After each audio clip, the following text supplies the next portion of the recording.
இன்றைக்கி பிரேக்ஃபாஸ்ட்டுக்கு ஒரு ஹெல்த்தியான ராகி சேமியா எப்படி பண்ணலான்னு பார்க்கலாம் வாங்க. ஒரு பாத்திரத்தில் நான் பாதி ராகி எடுத்திருக்கேன். இது கூட நான் கொஞ்சமாக தண்ணியும் சால்ட்டும் சேர்த்து நல்லா மிக்ஸ் பண்ணி எடுத்துக்கிறேன். இப்போ இதை நல்லா நம்ம கலந்து விட்டுட்டு இதை நம்ம பாயில் பண்ண போகிறோம். நான் இட்லி பானையில் தான் பாயில் பண்ண போகிறேன். ஒரு 5 மினிட்ஸ் இந்த ராகியை நம்ம நல்லா பாயில் பண்ணி எடுத்துக்கலாம்.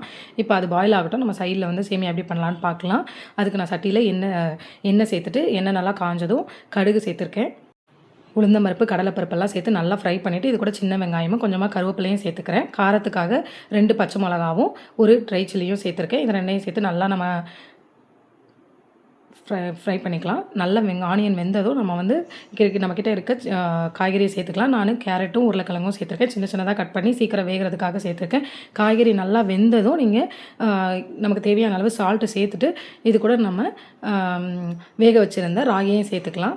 இதை சேர்த்து நம்ம நல்லா கலந்து விட்டு அவ்வளோதாங்க ஃப்ரெண்ட்ஸ், ரெடி ஆயிடுச்சு. கண்டிப்பாக நீங்களும் ட்ரை பண்ணுங்கள். ட்ரை பண்ணி மறக்காமல் கமெண்டில் சொல்லுங்கள் எப்படி இருந்துச்சுன்னு.